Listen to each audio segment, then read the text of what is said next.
मेहनत करनी पड़ती है बच्चों किस्मत बनाने के लिए। ये मैगी नहीं है जो 2 मिनट में बन जाए। स्वागत है आप सभी का आपके अपने YouTube channel Kartik mathematics classes पर। बच्चों मैं कार्तिक श्रीवास्तव आज एक नए चैप्टर अध्याय 12 आप लोग को स्क्रीन पर दिख रहा होगा, वृत्तों से संबंधित क्षेत्रफल एरियाज रिलेटेड टू सर्किल लेकर आया हूं, जो क्लास 10th वाले बच्चों के लिए बहुत ही महत्वपूर्ण पाठ है। ये चाहे यूपी बोर्ड का हो या सीबीएसई बोर्ड का हो, इसमें से बड़े नंबर का क्वेश्चन पूछ लेता है। तो आज हम आप लोगों को धुआंधार तरीके से पाठ 12 का सभी सूत्रों को एक ही वीडियो में बताने का पूरा प्रयास करेंगे, और जितने भी सूत्र जितने भी तरीके से बेसिक कॉन्सेप्ट के साथ, जैसा कि इस चैप्टर में हम लोग पढ़ेंगे वृत्तों से संबंधित क्षेत्रफल। जो क्षेत्रफल आप लोग निकालेंगे बच्चों वो किससे संबंधित होगा? वृत्त से। इस चैप्टर में हम लोगों को थोड़ा बहुत पढ़ना है क्या क्या चीज। त्रिज्यखंड मिलेगा आपको, जीवा मिलेगा, व्यास मिलेगा, त्रिज्या मिलेगा, वृत्तखंड मिलेगा, संगत जीवा बनेगी वृत्त की। तो इन सभी चीजों से लघु त्रिज्यखंड मिलेगा, दीर्घ त्रिज्यखंड मिलेगा, लघु वृत्तखंड मिलेगा, दीर्घ वृत्तखंड मिलेगा। इन सभी को आज हम लोग बारी बारी से पहले फार्मूले को देखेंगे और उसके बाद से हम लोग अध्याय को एक्सरसाइज के प्रश्नों को सॉल्व करेंगे। सबसे पहले आपके समय को बर्बाद ना करते हुए हम लोग चलते हैं सीधे चैप्टर 12 वृत्तों से संबंधित क्षेत्रफल के फार्मूले की ओर। तो बच्चों इस चैप्टर का नाम क्या है? वृत्तों से संबंधित क्षेत्रफल। जो हमको क्षेत्रफल निकालना है वो किससे निकालना है? वृत्त से। तो सबसे पहली बात ये उठेगी कि वृत्त क्या होता है। तो बच्चों हमने अभी आपसे कहा कि एकदम बेसिक लेवल से एक एक चीज बारीकी से बताते हुए आपको आगे की तरफ ले चलेंगे। तो सबसे पहले हम लोग समझेंगे कि ये वृत्त क्या होता है।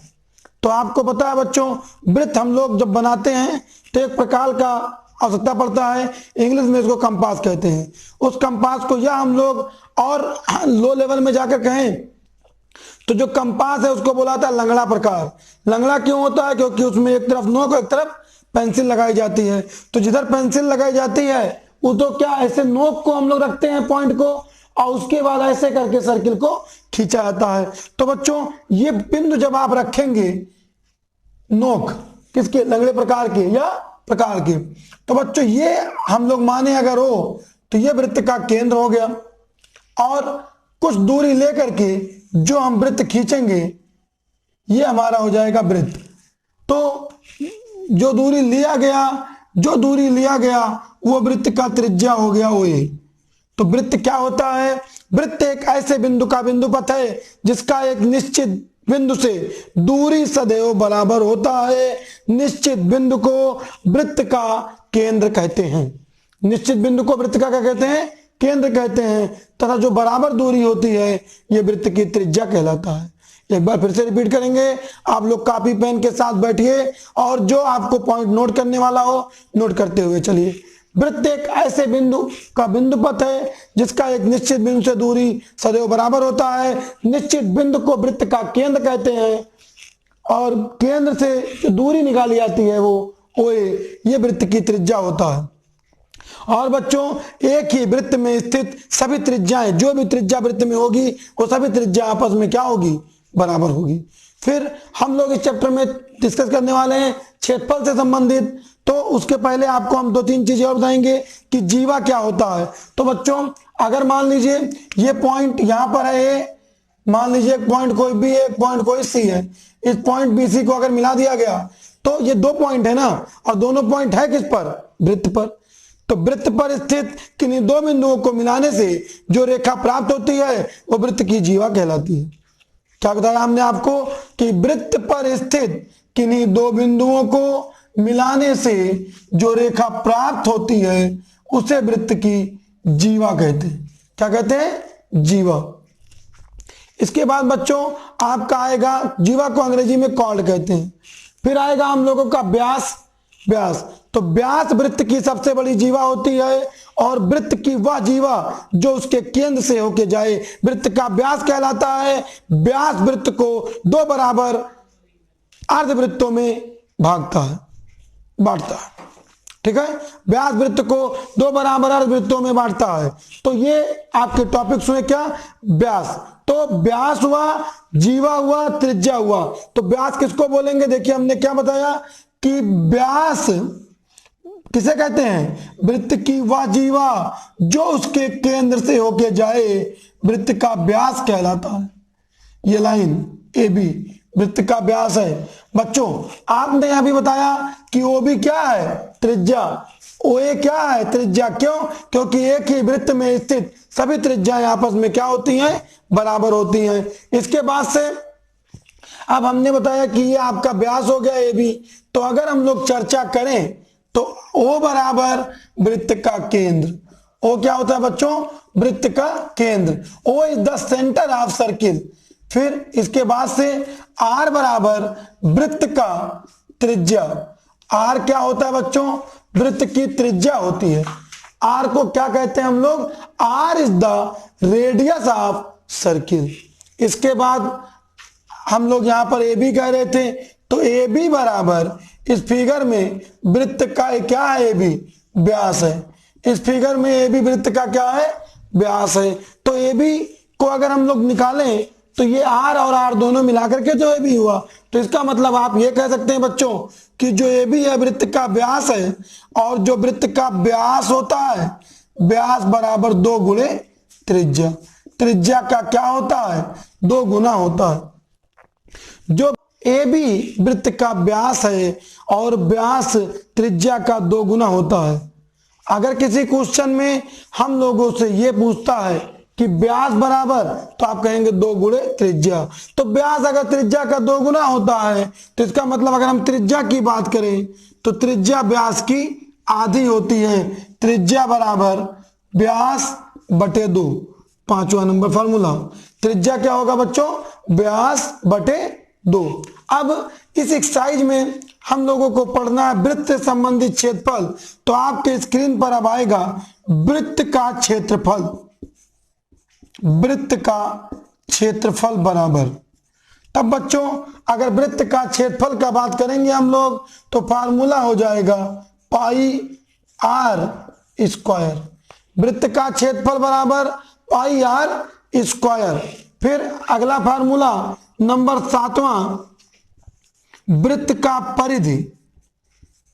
परिधि अगर पूछे बच्चों या परिमाप पूछे तो परिमाप और परिधि का फार्मूला हो जाएगा 2 पाई आर।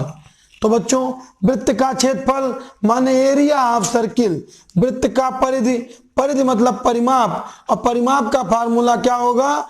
2 pi are. तो एक बार इसको आप लोग स्क्रीनशॉट ले लीजिए। अच्छा, तो बच्चों इसका आप लोग स्क्रीनशॉट ले लीजिए और नोट करिए। चलिए अब आप लोगों को हम बताते हैं, स्क्रीनशॉट लिया होगा आपने, साथ साथ में स्क्रीनशॉट बीच बीच में लेते रहिए, नोट करते हुए चलिए। वृत्त का परिधि और परिमाप हो गया 2 पाई आर। अब हम आपको बताएंगे वृत्त की क्या चीज? वृत्तखंड है और त्रिज्यखंड है। तो सबसे पहले हम लोग डिस्कस करेंगे बच्चों 8वां नंबर पॉइंट, त्रिज्यखंड। त्रिज्यखंड, तो त्रिज्यखंड को हम लोग इंग्लिश में बोलेंगे सेक्टर ऑफ ए सर्कल। किसका सेक्टर? अरे किसका? त्रिज्यखंड सर्किल का, और त्रिज्यखंड बोलेंगे हम लोग सेक्टर ऑफ ए सर्किल। देखिए नाम से ही स्पष्ट है कि त्रिज्या और खंड, त्रिज्या का खंड वृत्त के अंदर ये भाग होगा। तो जब इसके अंदर हम लोग बोलेंगे त्रिज्यखंड, तो किसी वृत्त में उसके संगत चाप द्वारा, चाप और त्रिज्या से घिरे क्षेत्र को वृत्त का त्रिज्यखंड कहते हैं। अगर हम लोग फिगर में डिस्कस करें इसको, किस चीज को? त्रिज्यखंड को, तो बच्चों बात ये हो जाएगी, देखिए ध्यान दीजिएगा, इस वृत्त के फिगर में वृत्त का केंद्र है आपका O, और त्रिज्यखंड माने त्रिज्या द्वारा घिरे क्षेत्र को, त्रिज्या और एक चाप द्वारा घिरे क्षेत्र को वृत्त का हम लोग त्रिज्यखंड कहते हैं। तो बच्चों ये वृत्त की क्या है? त्रिज्या है। बी त्रिज्य की वृत्त की क्या है? त्रिज्या है। और ए भी इस वृत्त का क्या है? चाप है। और एक कोण बनेगा, मान लीजिए यहाँ पे थीटा, तो ए ओ बी इस वृत्त का एक त्रिज्यखंड हो गया। तो त्रिज्यखंड किसे कहेंगे? किसी वृत्त की त्रिज्या और उसके चाप से घिरे क्षेत्र को वृत्त का त्रिज्यखंड कहेंगे। ठीक है, आप लोग इसको नोट कर लीजिएगा। फिर अगला टॉपिक हम लोगों का आएगा, क्या चीज, नंबर 9, ओ ए बी, इसमें क्या है, त्रिज्यखंड है। हाँ, तो जब हम लोग त्रिज्यखंड की बात करेंगे तो त्रिज्यखंड को पूरा समाप्त किया जाएगा बच्चों। अब त्रिज्यखंड आपका दो प्रकार का होता है, एक लघु त्रिज्यखंड और एक दीर्घ त्रिज्यखंड। तो देखिए एक बार हम लोग पूरा फिर से देखते हैं इसको। त्रिज्यखंड आप लोग समझ गए होंगे, इसका आप लोग स्क्रीनशॉट लिए होंगे। 8 फार्मूले आपके स्क्रीन पर आ चुके हैं, आगे के फार्मूले के लिए रेडी रहिए और वीडियो को अगर आप पूरा देखिए, और अगर आपको पसंद आ रहा हो वीडियो तो एक बार लाइक कर दीजिएगा। चलिए अगला 8 नंबर हम लोग थे त्रिज्यखंड की तरफ। वीडियो को पूरा देखिए, कोई काम कर रहे हो तो काम कर लीजिए, उसके बाद बैठ करके तब देखिए, लेकिन बीच बीच में छोड़ने से कोई फायदा नहीं होगा, क्योंकि हमने बताया आपको धुआंधार तरीके से पूरे एक्सरसाइज 12.1, 12.2, 12.3 जितने भी एक्सरसाइज के जो क्वेश्चंस हैं पूछे जा सकते हैं जितने तरीके से, सभी तरीके के क्वेश्चंस के हम फार्मूले को बताएंगे और पूरा फार्मूला A to Z आज कंप्लीट करेंगे। त्रिज्यखंड आपका दो प्रकार का होता है बच्चों, नंबर 1 लघु त्रिज्यखंड और नंबर 2 दीर्घ त्रिज्यखंड। इंग्लिश में बोलेंगे बच्चों माइनर और मेजर, माइनर सेक्टर और मेजर सेक्टर, दीर्घ त्रिज्यखंड। तो बच्चों जो लघु त्रिज्यखंड की बात आई, सबसे पहले आपका वृत्त था और उसका केंद्र O था। यहां पर हमने बताया ए बी, ये आपका चाप से घिरा क्षेत्र है, तो AOB ये आपका लघु त्रिज्यखंड है। कौन सा है, AOB लघु त्रिज्यखंड है। मान ले यहां पर कोई पॉइंट P है तो आपका हो जाएगा APB, APB ये आपका क्या हो जाएगा, दीर्घ त्रिज्यखंड। तो बच्चों अब हमने कहा था त्रिज्यखंड की चर्चा कर रहे हैं तो त्रिज्यखंड के फार्मूले को भी देखेंगे। अब अगर आपसे पूछ ले, क्या पूछ ले कि त्रिज्यखंड का क्षेत्रफल बराबर, और जब आप त्रिज्यखंड का क्षेत्रफल कहेंगे तो बताइए, अभी तक आपने वृत्त का क्षेत्रफल तो पढ़ा था और वृत्त का क्षेत्रफल क्या पढ़ा था, पाई आर स्क्वायर।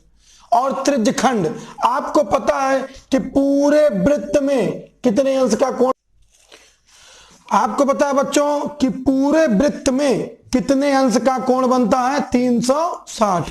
और ये जो त्रिज्यखंड है ये किसका हिस्सा है, वृत्त का हिस्सा है। और वृत्त का अगर हिस्सा है तो एक कोण तो बन रहा है, एक कोण ये जो थीटा बन रहा है, कैसे कोण बन रहा है, क्योंकि पूरे वृत्त का कोण है 360 अंश, ये एक हिस्सा है। तो जब हम लोग बात करेंगे त्रिज्यखंड का क्षेत्रफल का तो फार्मूला क्या हो जाएगा बच्चों, पाई आर स्क्वायर थीटा और बटे कितना, 360 अंश। पाई आर स्क्वायर थीटा बटे 360 अंश किसका फार्मूला हो गया बच्चों, त्रिज्यखंड का क्षेत्रफल। अब हाँ, कभी कभी अभी हमने क्या बताया कि त्रिज्यखंड दो प्रकार का होता है, एक लघु त्रिज्यखंड, एक दीर्घ त्रिज्यखंड।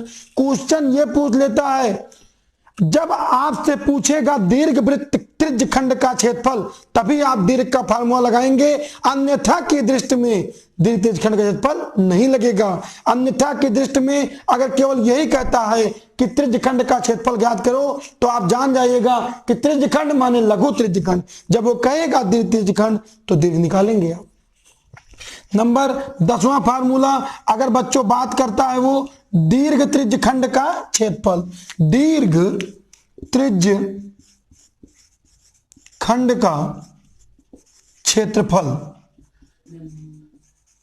बराबर, तो वृत्त का तो हिस्सा है पाई आर स्क्वायर माइनस लघु त्रिज्यखंड का क्षेत्रफल, लघु त्रिज्यखंड का क्षेत्रफल। दीर्घ त्रिज्यखंड का क्षेत्रफल बराबर पाई आर स्क्वायर माइनस लघु त्रिज्यखंड का क्षेत्रफल। फिर बच्चों अगर आपसे पूछ ले, क्या पूछ ले कि वृत्तखंड क्या होता है, क्या पूछे बच्चों, वृत्तखंड, तो वृत्त का जो हिस्सा है वो वृत्तखंड हो गया। इसको अंग्रेजी में सेगमेंट ऑफ ए सर्किल कहेंगे, सेगमेंट ऑफ ए सर्किल। तो बच्चों जब बात करेंगे वृत्तखंड की, किसकी बात करेंगे? वृत्तखंड की। तो वृत्तखंड बोलेंगे किसको? देखिए वृत्त बना है आपका, किसी वृत्त की संगत जीवा और उसके चाप से घिरे क्षेत्र को वृत्त का वृत्तखंड कहते हैं। किसे कहते हैं? किसी वृत्त की जीवा और उसकी संगत चाप से घिरे क्षेत्र को वृत्त की जीवा कहते हैं। देखिए ये मान लीजिए कोई वृत्त की जीवा हो गई, जीवा हमने कह लिया ए बी, तो यहां पे वृत्त का केंद्र तो ये है, तो ये जो घिरा हुआ क्षेत्र है और ये जो लाइन है ये वृत्त का चाप हुआ कि नहीं हुआ? तो किसी वृत्त की संगत जीवा द्वारा घिरे क्षेत्र को वृत्त का वृत्तखंड कहते हैं। किसी वृत्त में दो वृत्तखंड होते हैं, जैसे त्रिज्यखंड दो वैसे वृत्तखंड दो। त्रिज्यखंड में दो त्रिज्यखंड, वृत्तखंड में दो वृत्तखंड। त्रिज्यखंड में लघु त्रिज्यखंड, दीर्घ त्रिज्यखंड। वृत्तखंड में दो वृत्तखंड, नंबर 1 लघु वृत्तखंड, नंबर 2 दीर्घ वृत्तखंड। तो नंबर 1 क्या बच्चों? लघु वृत्तखंड। लिखवा नहीं रहे परिभाषा को, वीडियो बहुत लंबा हो जाएगा, और जब आप हमारे साथ बोल के पढ़ लेंगे वीडियो आपको फार्मूला याद हो जाएगा। नंबर 2 दीर्घ वृत्तखंड, ठीक है, लघु वृत्तखंड और दीर्घ वृत्तखंड। अगर इस फिगर में बात करें तो यहां पर अगर पी लिख लें तो ये लघु वृत्तखंड क्या हो गया? एपी भी, रटना तो है नहीं कोई।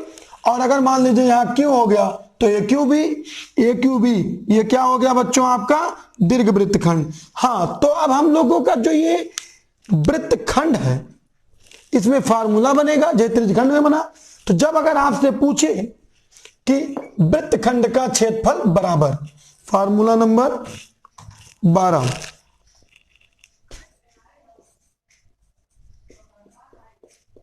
वृत्तखंड का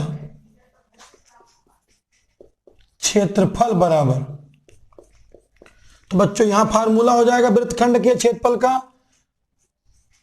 पाई आर स्क्वायर थीटा बटे 360 और -1/2 r square sine theta. Sine क्या है? साइन आप लोग जानते हैं, यहां पे कोण दिया रहेगा थीटा, उसके हिसाब से फिर निकालेंगे। अब बच्चों अगर फार्मूला नंबर 13 कह दे कि दीर्घ वृत्तखंड का क्षेत्रफल, अभी हमने क्या कहा था कि अन्यथा की दृष्टि में जब आपसे ना कहे दीर्घ तो आप जान जाइए कि वो लघु की बात कर रहा है। दीर्घ वृत्तखंड का क्षेत्रफल, किसका क्षेत्रफल? दीर्घ वृत्तखंड का क्षेत्रफल बराबर पाई आर स्क्वायर माइनस लघु वृत्तखंड का क्षेत्रफल, लघु वृत्तखंड का क्षेत्रफल। आपको पता है बच्चों कि वृत्त में भी दो प्रकार के, 3 प्रकार 4 प्रकार से वृत्त बन सकता है। कैसे? आपका चतुर्थांश की बात कर लेगा, जैसे सेब का 4 टुकड़ा काट दिया गया, 1 टुकड़ा की बात हो गई तो चतुर्थांश हो गया। वो वृत्त को आधा कर दिया गया, अर्धवृत्त हो गया। तो जब यहां पे पूछा गया आपसे फार्मूला नंबर 14 और कह रहा है कि क्या अर्धवृत्त का क्षेत्रफल बराबर, अर्धवृत्त का क्षेत्रफल बराबर, तो पूरे वृत्त का क्षेत्रफल पाई आर स्क्वायर, अर्धवृत्त का क्षेत्रफल पाई आर स्क्वायर बटे 2। तो बच्चों इसका आप लोग स्क्रीनशॉट लीजिए, फिर हम लोग आगे देखते हैं फार्मूले को। चलिए देखते हैं फार्मूला नंबर हम लोग का 15।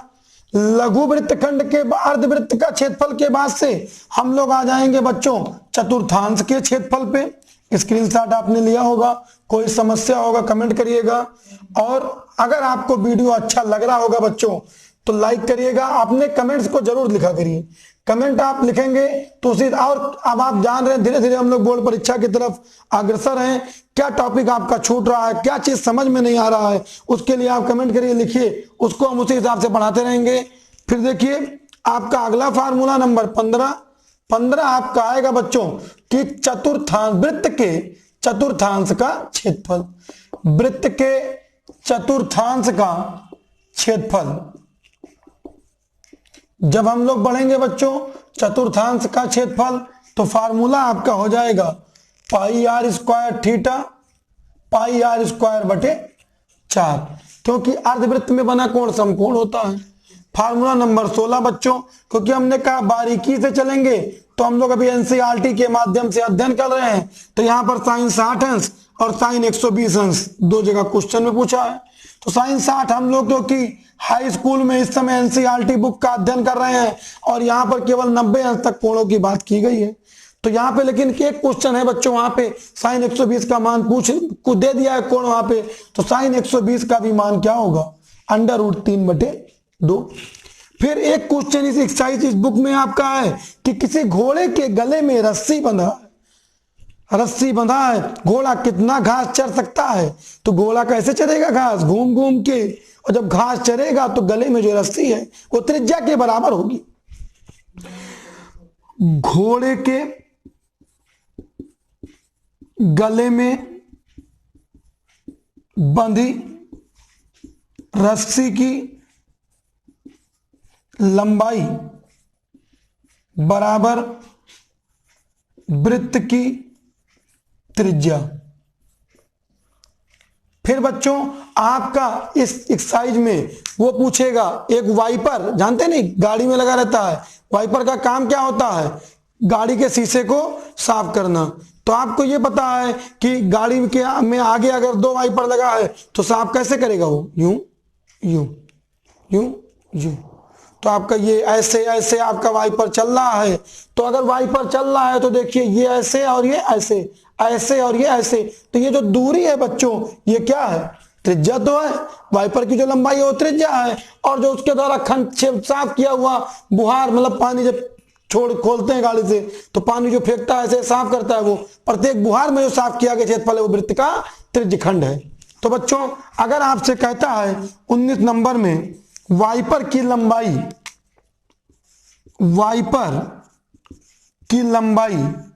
तो वाइपर की लंबाई किसके बराबर हो जाएगा, आपका वृत्त की त्रिज्या के बराबर हो जाएगा, वृत्त की त्रिज्या के बराबर हो जाएगा। फिर एक बहुत इंपॉर्टेंट चीज है आपका 20 नंबर, बहुत इंपॉर्टेंट है। अगर आपसे कोई पूछे वृत्त का परिमाप तो आप कहेंगे 2πr, और अगर बच्चों मान लीजिए आपसे पूछे कि अर्धवृत्त का परिमाप, जो चीज आज हम बताने जा रहे हैं, आप जरूर बताइएगा कि आप ये जानते थे कि नहीं, कमेंट करिए। अगर जानते हैं तो बहुत अच्छी बात है, और अगर नहीं जानते हैं तो आज आप सीख लीजिए अर्धवृत्त का परिमाप। कमेंट के द्वारा बताइएगा कि कितने लोग ये जानते थे अर्धवृत्त का परिमाप। जो बच्चों अर्धवृत्त के परिमाप की बात करेंगे तो आप देखिए ये आपका पूरा वृत्त है और ये आपका अर्धवृत्त है, तो काटा गया ना ये, तो अर्धवृत्त काटा गया, तो पूरे वृत्त का परिमाप होता है 2πr, क्योंकि 2πr माने ये 2r जो कह रहा है ये आपको पता है ट्रिग्नोमेट्री में पाई का मान 180 अंश होता है, 180 का 2 से गुणा करेंगे 360, और ये जो बनाया जाता है वृत्त त्रिज्या की सहायता से बनाया जाता है। तो अर्धवृत्त में कोण बनेगा 180 अंश का, त्रिज्या की सहायता से, तो ये πr होना चाहिए ना। तो क्या हो गया बच्चों, पाई और r, और ये जो ये लाइन है बच्चों ये भी जुड़ेगा, इस लाइन को हम लोग वृत्त का व्यास कहते हैं, तो यहाँ पे πr + 2r हो जाएगा। कितने लोग ये जानते थे बताइएगा। और आज जो आपको नया चीज हम देने जा रहे हैं, अगला फार्मूला करके अर्धवृत्त का परिमाप बराबर, ये आपका बच्चों हो जाएगा 36/7 और त्रिज्या। अगर ये फार्मूला आपको याद हो, खटाक से क्वेश्चन लगा लेंगे आप, त्रिज्या दे दे, अर्धवृत्त का परिमाप पूछे 36/7r, ये क्या हो जाएगा बच्चों, अर्धवृत्त का परिमाप। फिर अगर आपसे क्वेश्चन ये पूछ ले, अच्छा इसका स्क्रीनशॉट लीजिए, फिर हम आगे आपको और फार्मूला बताते हैं, ठीक है, लिया होगा आपने। अगर आपसे बच्चों क्वेश्चन ये पूछ ले कि किसी वृत्त के पहिए द्वारा एक चक्कर में चली गई दूरी या तय की गई दूरी, क्योंकि बच्चों मैं वही फार्मूला लिखवा रहा हूं जो आपका एक्सरसाइज में आएगा 22 नंबर, कि किसी वृत्त के पहिए द्वारा एक चक्कर में तय की गई दूरी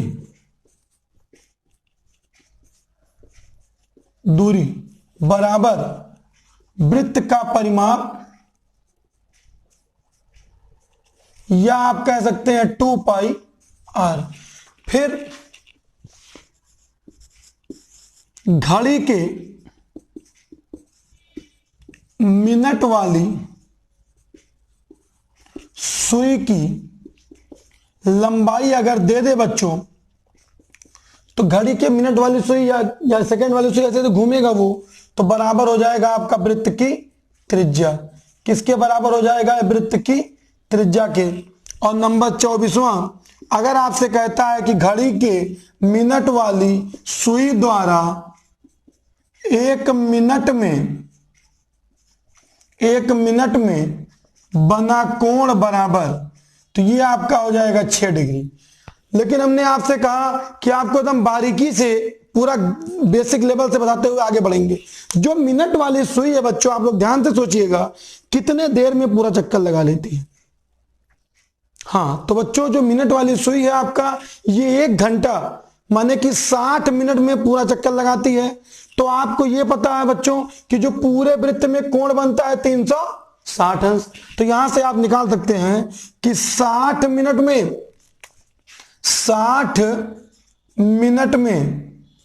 में बना कोण कितना? बना कोण बराबर 360 अंश। तो 1 मिनट में बना कोण बराबर 360/60, कितना डिग्री आ गया? 6 डिग्री। यही तो हमने लिखा है कि 1 मिनट में बना कोण बराबर 6 डिग्री। अगर मान लीजिए कहा जाए कि एक पहिया है और चक्कर लगा रहा है, तो अगर मान लीजिए कुछ निश्चित दूरी दे दे, तो दूरी को तय करने में कितना चक्कर लगाएगा? तो आपका यहां पर 25 नंबर में आ जाएगा कि चक्करों पहिए द्वारा लगाए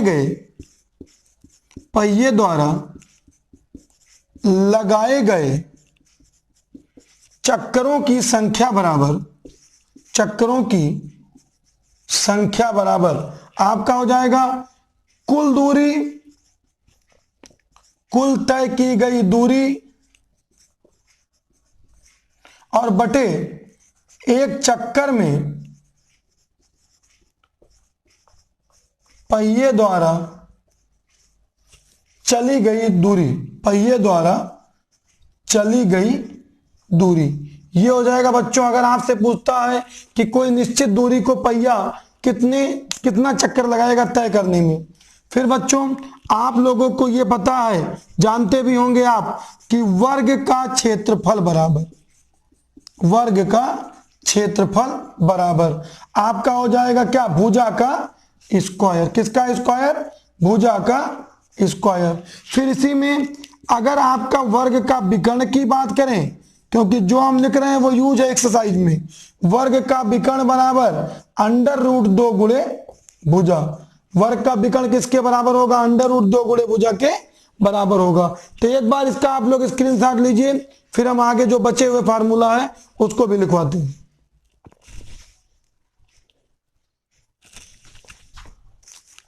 चलिए, ले लिया होगा आपने स्क्रीनशॉट। फार्मूला 28, आप लोगों ने समबाहु त्रिभुज का नाम सुना होगा, और नहीं सुना होगा तो आज वीडियो देख रहे हैं तो सुन लिए होंगे। ऐसा त्रिभुज जिसकी तीनों भुजाएं बराबर हो क्या कहलाता है? समबाहु त्रिभुज कहलाता है। तो फार्मूला नंबर 28 में अगर आपका आ गया कि समबाहु त्रिभुज का क्षेत्रफल बराबर, तो इसका फार्मूला हो जाएगा बच्चों √3/4 भुजा का स्क्वायर। हाँ, कई बच्चे कंफ्यूज ये रहते हैं कि हम लोगों को दशमलव में लाना चाहिए उत्तर की भिन्न में लाना चाहिए। तो अगर आप लोगों को ये भी तो पता है बच्चों कि जो पाई है, पाई का मान 22 क्या होता है? 7 होता है। या मान लीजिए पाई है तो पाई का मान 3.14 होता है। एक बहुत इंपॉर्टेंट बात, कोई अगर आपसे पूछ ले कि पाई कैसी संख्या है, परिमेय संख्या या अपरिमेय संख्या है, तो 22/7 एक परिमेय संख्या है, लेकिन पाई एक अपरिमेय संख्या है। हाँ, तो जब अगर आपको पाई का मान दे दे तो वहां पर आप 22/7 की जगह 3.14 दे दे, तो ऐसे प्रश्नों में आप क्या करेंगे? भाग कर देंगे, दशमलव में कर लेंगे क्वेश्चन को। फिर बच्चों आप लोगों का जो अगला टॉपिक आएगा क्वेश्चन नंबर 31, आपको पता है कि √3 का मान होता है 1.73 होता है। इस बुक में कहीं कहीं पे 205 दिया है, तो जो दिया है उसी के हिसाब से हम लोग चलेंगे 1.73 भी होता है, 1.732 भी होता है और कहीं कहीं पर 1.7 दिया है। तो कोई बात नहीं, जो भी दिया है उसी के हिसाब से हम लोग बारीकी से आगे की तरफ बढ़ते हुए चलेंगे। ये आपका √3 का मान हो गया। फिर बच्चों आपको ये पता है कि 1 किलोमीटर बराबर कितना, 1000 मीटर। 1 किलोमीटर बराबर 1000 मीटर। 1 मीटर बराबर 100 सेंटीमीटर। ये सब बारीकी वाली चीज है, इसका स्क्रीनशॉट लीजिए, फिर हम आपको आगे बताते हैं।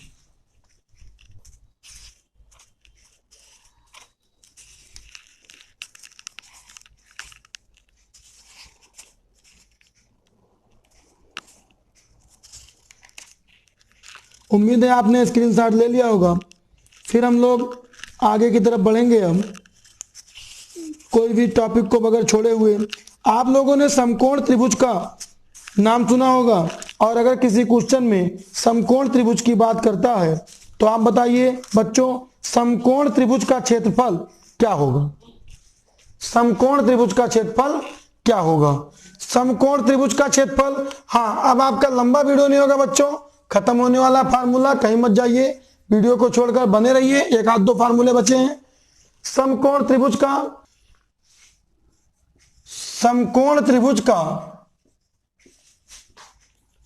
क्षेत्रफल बराबर 1/2 गुणे आधार गुणे लंब, या आप कह सकते हैं बच्चों ऊंचाई, लंब या ऊंचाई।